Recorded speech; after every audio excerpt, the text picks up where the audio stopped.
Welcome back, everybody, to me being grumpy about the Wheel of Time. I think grumpy today is a better word today. Grumpy about the Wheel of Time, by which I mean we're talking The Fires of Heaven, chapters 8, I think? 8 to 17, something like that.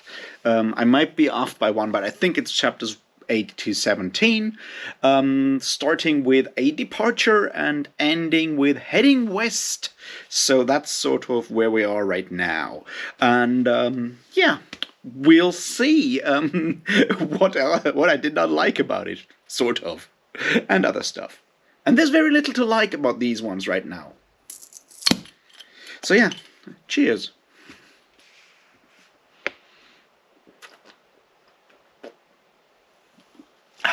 All right, let's get this all started. Basically, there's two plot lines here. We're following two groups of characters. Perrin still hasn't made an appearance.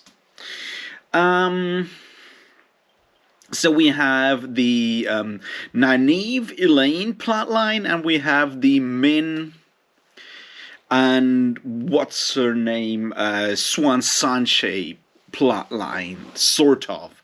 There's obviously also a bit of like the Rand, Egwene, Moiraine kind of thing going on, but it kind of takes a bit of a backseat right now, sort of, mostly.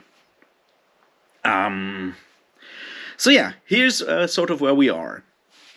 First, Min and gang come into Lugard, and we can witness once again the mastery of Robert Jordan when it comes to describing cultures and stuff. Which is, well, not a mastery exactly, it's actually pretty shit. Lugard is lewd. It's bad, because it's sort of like sort of a merchant city, I guess. Maybe more, so yeah, like where caravans start and whatnot. So there's a bunch of like basically every. It's sort of like the Four Kings, just more so. So like every single bar, every single pubs in whatever you want to call it, is basically all about like men getting drunk, and it's like, I guess they're not brothels because Robert Jordan and his worldview cannot allow for, prostitution. I guess the closest we can ever get to a brothel is a cuddling house. Possibly, we will find out. I'm sure. However, it's made clear that this is all about lewd entertainment and whatnot. And the entire place is basically a pit of sin, sort of, and iniquity, of course. And we get a bit of that, and Robert Jordan's gentle and tactful way of handling that kind of stuff, only so then afterwards they can get off again and go close to a city called, I have forgotten what it's called, Salidia, something like that. Who the fuck cares at this point? So they have to move on to a different place. And at the meantime, we can see Lyanna, whatever her name is, I'm not good with these, doing more of her flirting. And, well, Gareth Bryn following whether he should or not, and that's about that plot line, which, nothing really happens in these chapters right now. That's like 6 hours of audiobook I just went through, and 10 chapters, and nothing really happens, because the other bit that happens is, although, there's a bit more, in the Elaine and Nynaeve part, there is obviously more happening. They cross the border to Amadisia, whatever, where Amador, who cares? But they're crossing into White Cloak Central, which is where being an Aes Sedai is illegal, and you get executed for being an Aes Sedai. And it's basically run by the White Cloaks, even though it has a king, and that makes a lot of sense. No, it doesn't.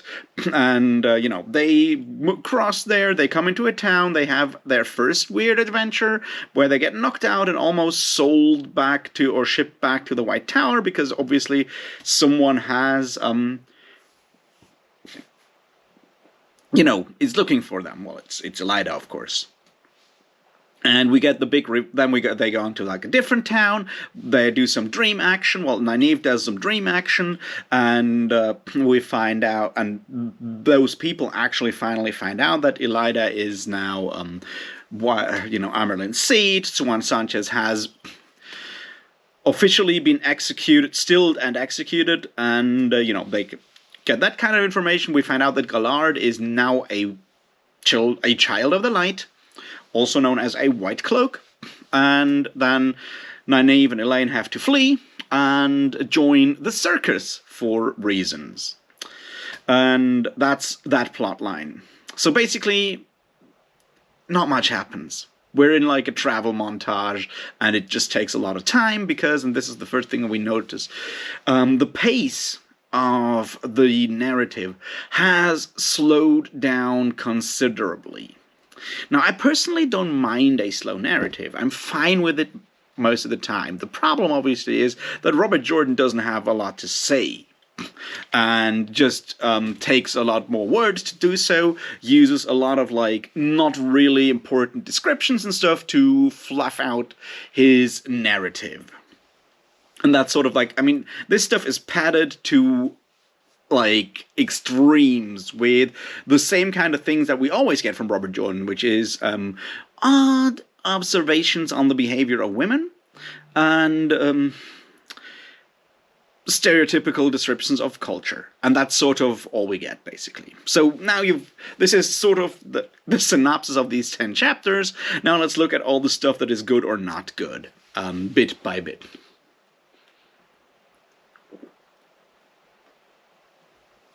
And we start with the Lugard stuff.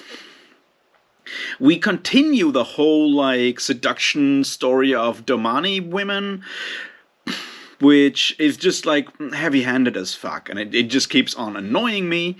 Whether that is a good or a bad thing, well, I mean, I know it's a bad thing, but we're not at the same level of like excusing sexual assault that we had yesterday, so we're kind of good with that, right? Yeah. But it's not much better. What we also get is obviously Robert Jordan trying to do character work. He's not good at it. What we see there is Siuan Sanche going to this other place to meet an informer for the Blue Aja network. We've learned before. I mean, I'm jumping between chapters because I'm keeping this like by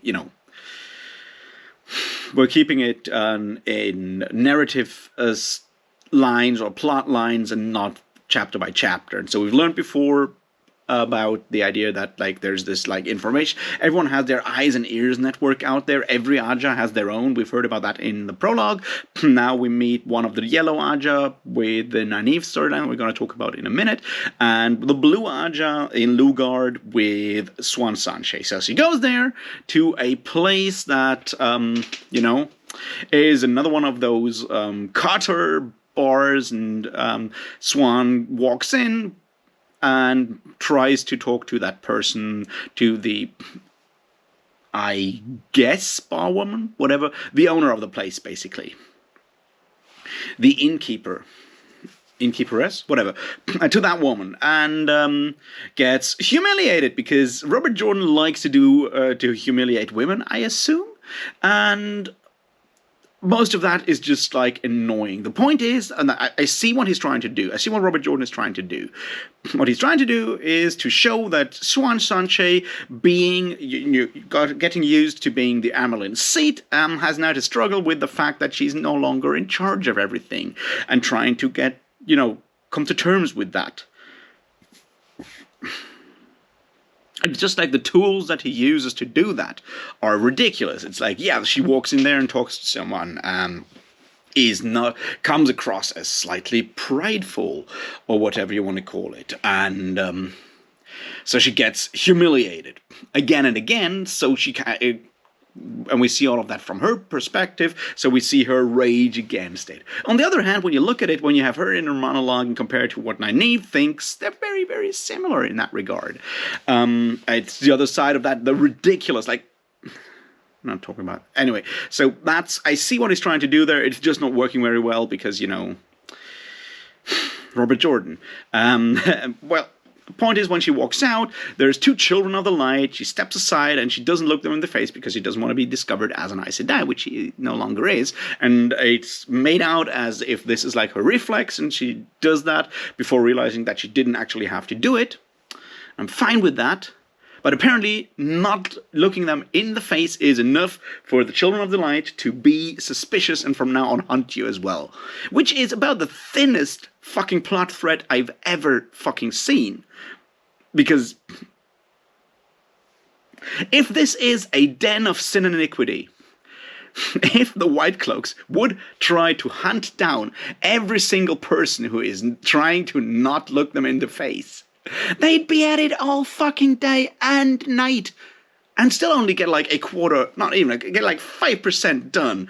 And that doesn't make any sense. But of course, since these are our heroines, we need to obviously get more plot stuff going because they need to be hunted by White Cloaks and by Gareth Bryn, who decides to follow them. Of course he does.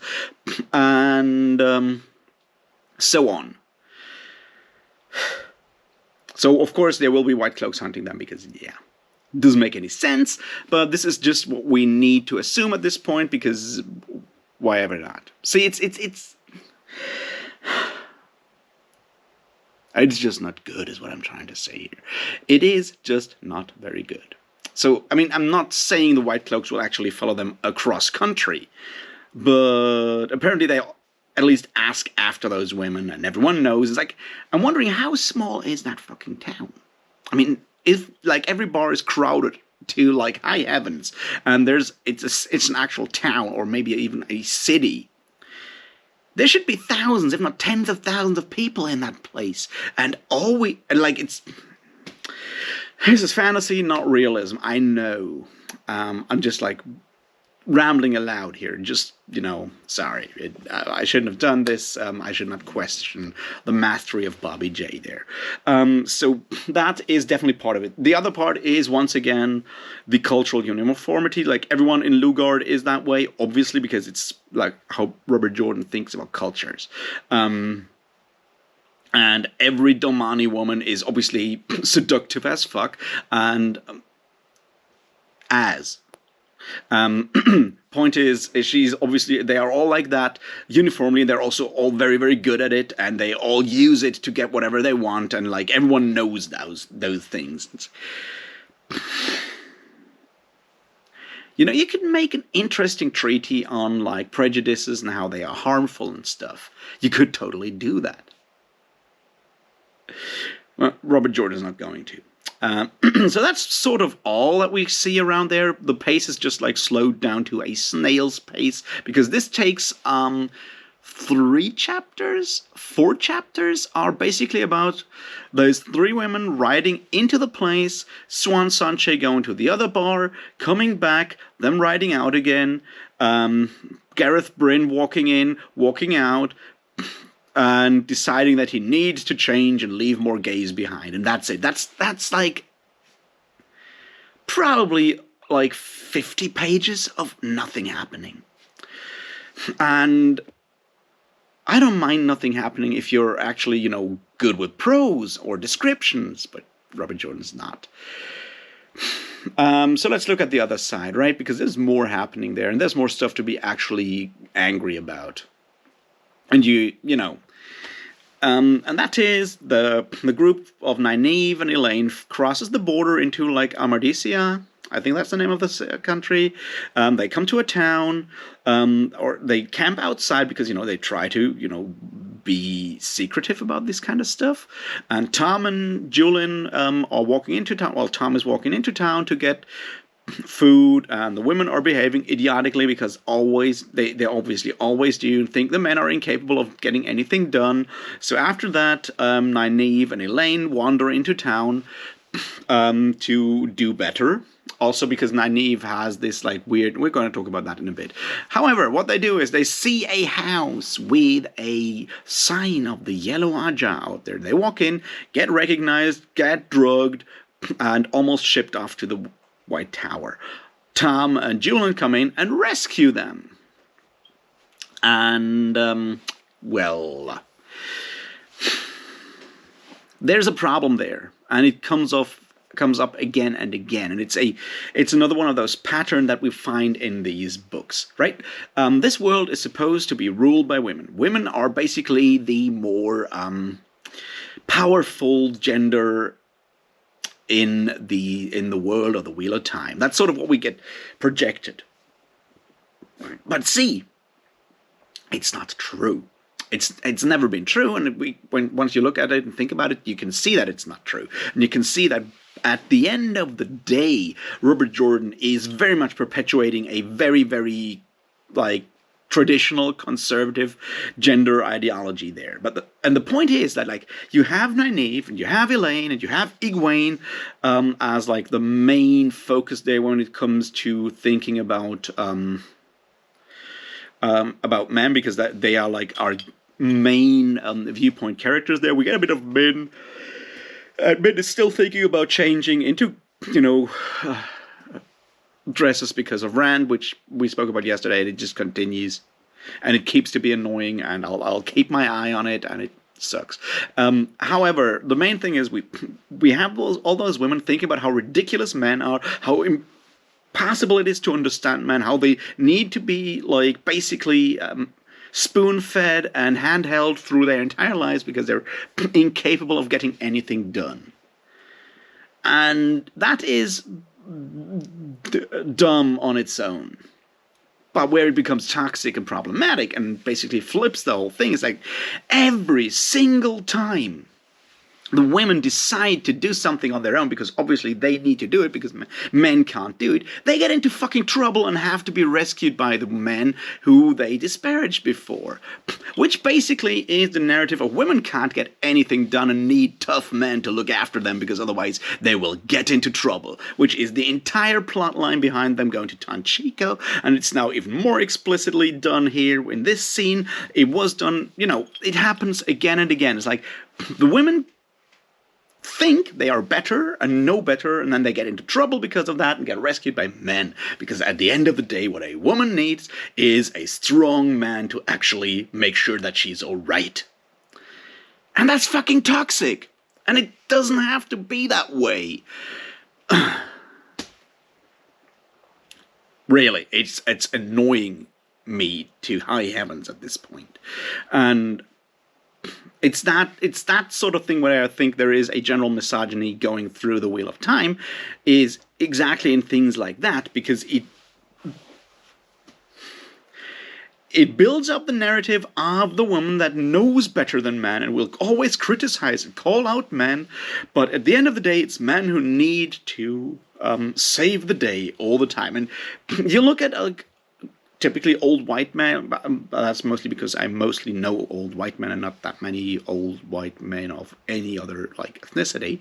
That's the basis of so many sexist jokes over there, is exactly that basis. And that's the fundamental narrative that is perpetuated in the Wheel of Time so far whenever we come to parts of this. And it's just fucked up is what it is. All the fucking time, But, yeah, you can tell me how wrong I am with that if you want. Down in the comments, please do. I love to argue.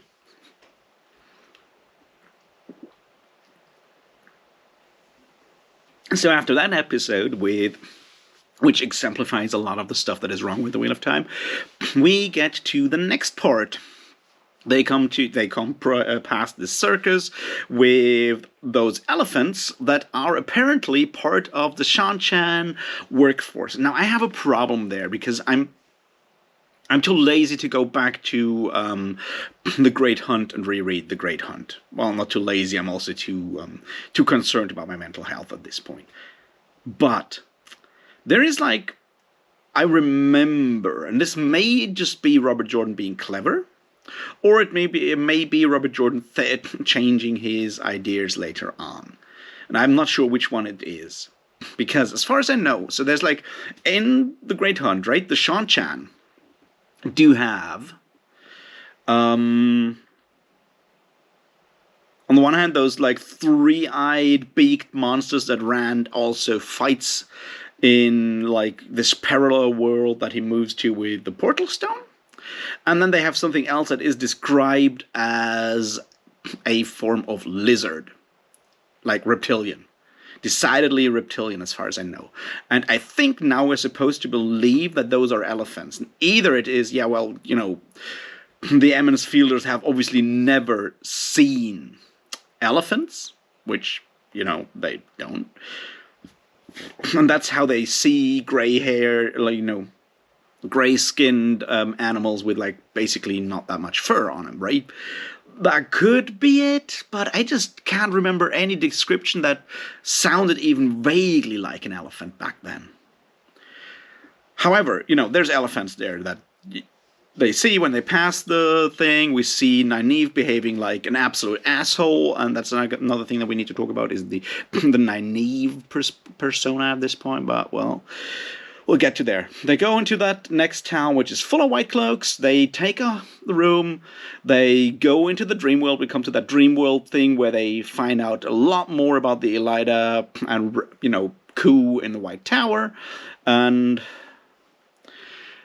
then we have the confrontation with Gallard. And there's more of the stuff that I want to talk about quickly, which is either plain oversight or just like Robert Jordan not being good at his craft, or like stuff that could have been improved with editing and thinking about it. So here's the thing. They encounter Gallard, and Gallard is now a white cloak. And I'm fine with that. Actually, it makes a lot of fucking sense. So I'm good with the overall arc for Gallard. However, I want to look quickly at like why it could have been done so much better. We have one scene only in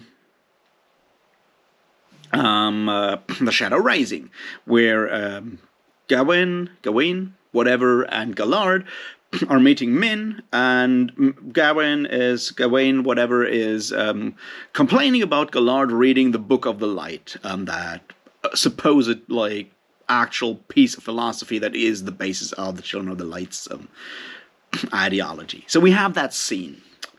And then Gallard is never mentioned again until we're talking about this book, The Dragon Reborn, not Dragon Reborn, the Fires of Heaven, right?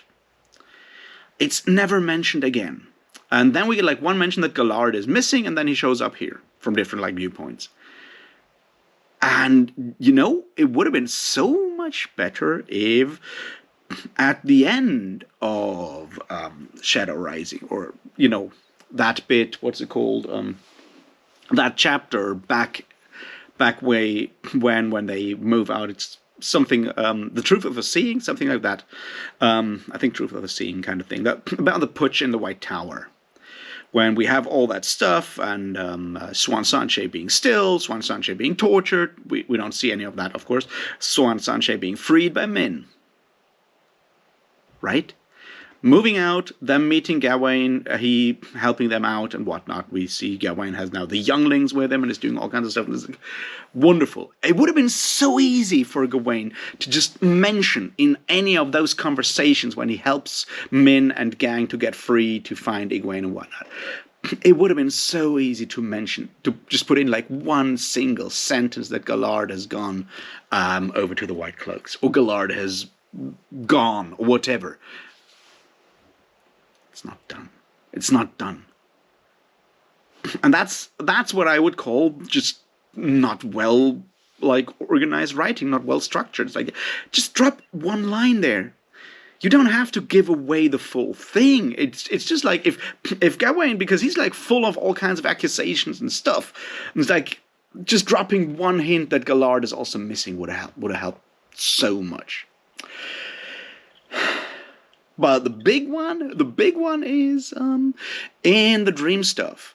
So during those chapters, it's 14, 15, maybe also already the end of chapter 13, I don't know, when Nynaeve takes the ter'angreal to move into the Dreamlands. And why aren't there like any cats? There have to be cats in Dreamlands, at least in Ulthar. However, my point is, at some point she thinks about Egwene having the other ter'angreal that allows to get into the dream world. And that doesn't make any sense, because we know Egwene learns to use the dream world on her own because she's got that skill.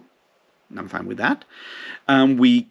I think there's a mention that maybe one of the Black Aja in the Stone of Tyr, so either the end of the Dragon Reborn or the beginning of Shadow Rising, when we're talking about those two sisters, that they took like another ter'angreal from them,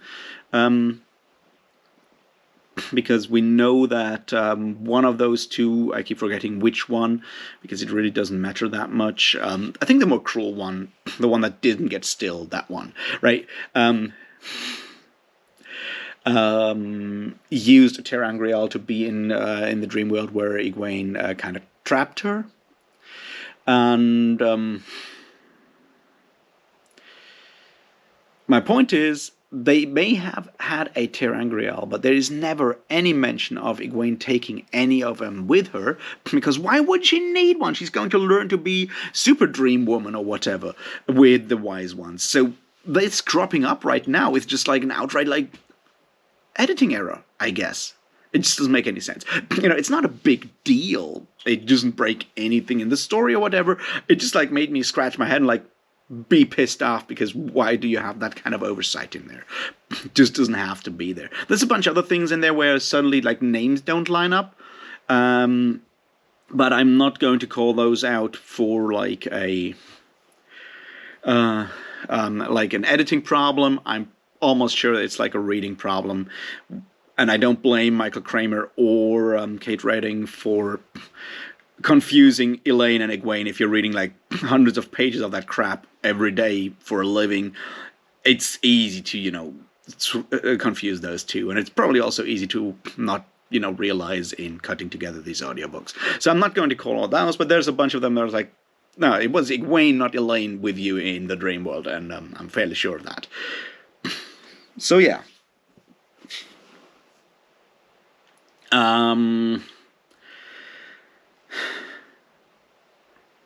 Dream stuff.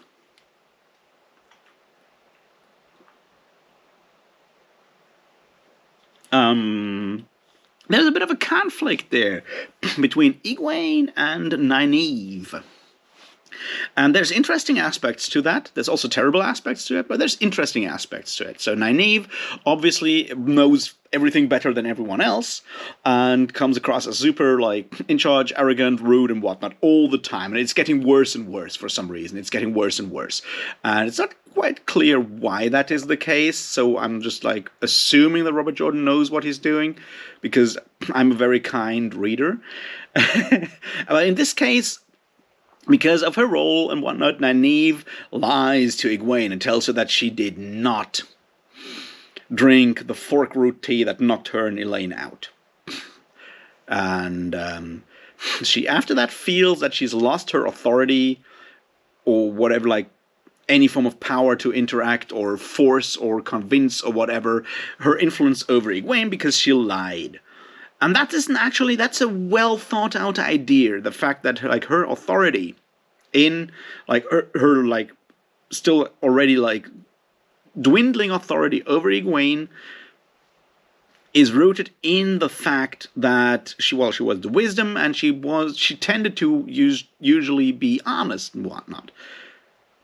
And you could do a lot with that, and I'm fine with that bit. We've already seen Egwene being, trying to emancipate herself from Nynaeve, who is slightly older and whatnot. We've seen that, and it was like fucked up all the time. It started with her being like super cruel towards Nynaeve at the beginning of Dragon Reborn, I think, when they are traveling towards the White Tower, and she just like makes a super cruel comment.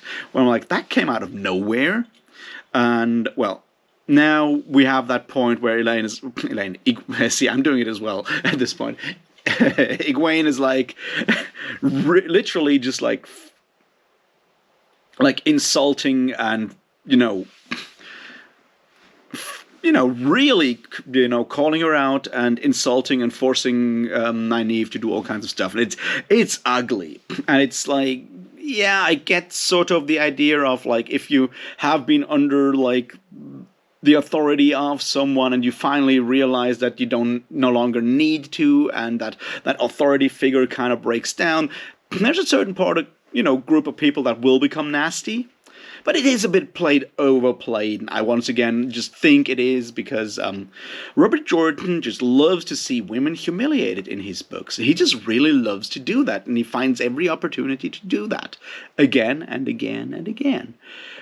That's sort of the bit that I really don't like about it. The way he in a world that is supposedly all about women being in control, we get all these situations where women are humiliated over and over again. Whether it's Isandra, the thief, who has to walk around naked, we have to know that she has to walk around naked, which is like, why? Or here with, like, the way Egwene almost forces Nynaeve to it's literally a fucking pissing contest. It's literally assault in the dream world. It's like, yes, Nynaeve shouldn't have done what she's doing, and we know that. And you could even make the argument that Nynaeve is still lying to Egwene when she says that she has dreamwalked, and her lies kind of get her into that situation. You can make all these arguments, but what remains at the end of the day is that for no reason whatsoever, like no real reason that is ever, like, satisfactorily explained in the evolution of these characters, Egwene literally uses her will in a place where will is exactly the only thing that counts, so physical strength doesn't really count. Use her will to force her will on Nynaeve just to prove a point and to make her uncomfortable.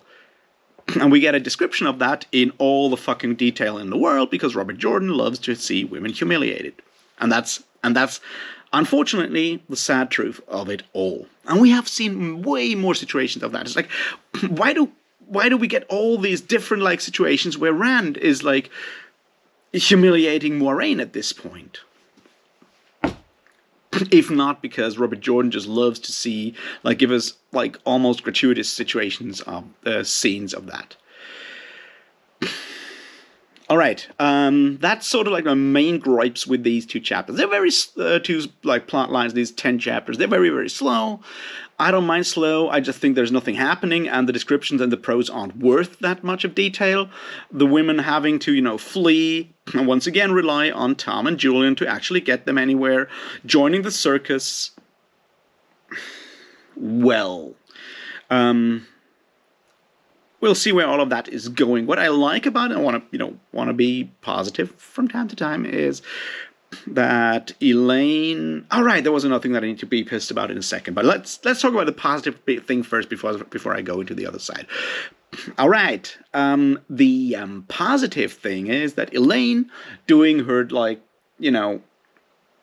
power tightrope walking and whatnot. I don't care if you want to use the one power, that's fine, but, like, traveling with the circus now, and Tom kind of mirrors the trip that Rand and Matt did with Tom down the riverboat with Bail Domon in Eye of the World, where they learned to juggle and play flutes and stuff.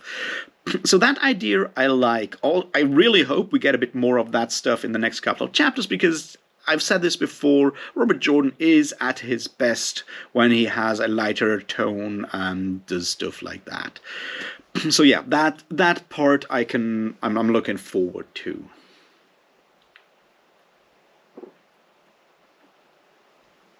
Now let's look at the final thing that I don't like. And it's mostly due to Robert Jordan sucking at his job. And that is Elaine Tom, right? So we know that Tom is Morghase's lover, or was a lover, and has these fatherly feelings towards Elaine. And Elaine, for whatever reason, starts to flirt with Tom. Then we get this, like, idea of Nynaeve realizing this whole thing. And it's just, like, so fucked up male armchair psychology about women.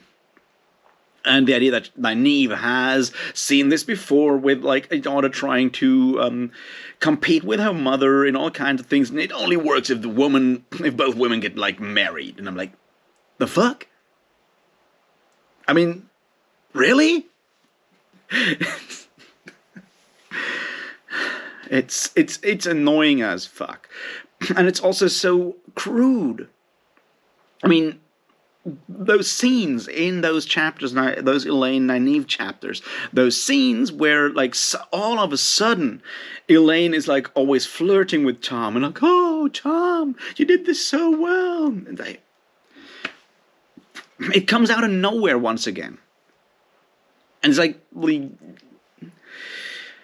I've said this like 100 times at this point. Like, Robert Jordan is a binary author. People are either this or that. There's no gradual move from point A to point B. Elaine is like, he's sort of like my father kind of person. Ooh, oh, be my daddy, kind of. And I'm like, does it have to be that crude all the fucking time? Well, apparently it has. But yeah, we'll see where all of this is going in the next couple of chapters. I am not very hopeful. Here's a couple of predictions, though. Prediction 1. Moiraine, because we get the scene where Moiraine is listening in on Rand, while Rand is talking to Natael, who we know is Asmodean. Moiraine at some point finds out, or has already found out, but not confronted Rand yet, that Asmodean is Asmodean. That will happen. The other bit is, we learn that the Blue Ajah, who has fled from the Amyrlin seat, from the White Tower, is meeting in this place that is Salidia, whatever, something with Sally. They're meeting there. And Nynaeve is trying to remember it because she found out in a dream. We hear that, and she almost knows it, we hear that Perrin, is it his name? Pedron Nile and Children of the Light, the White Cloaks, are trying to conquer that part around that city. And we know that, what's her name? Siuan Sanshea has already found out about that place, and that the meeting will be there. So, here's what will happen. And I'm pretty sure this will happen. I'm just saying. It's like, there will be a couple of scenes, a chapter or two, in that town, and it will either already have been conquered by the White Cloaks, so we have that combination, or not. Whether, what's their name? Whether Nynaeve and Elaine will actually go into that place as well, I don't know. Because they're going to Gillidan at this point, and I have not seen the map, so I'm not sure if they're going to go past this or not. But I'm pretty sure that we'll have Gareth Bryn, White Cloaks, Siuan Sanshea, and the Blue Ajah in Salidia, or whatever it's called, at some point. Just saying. We'll see where this is going in the next couple of days. I've said that before, right? Anyway, I hope you have a great day, and I'll talk to you about more Fires of Heaven once I have recovered mentally to read more of it. Until then, cheers.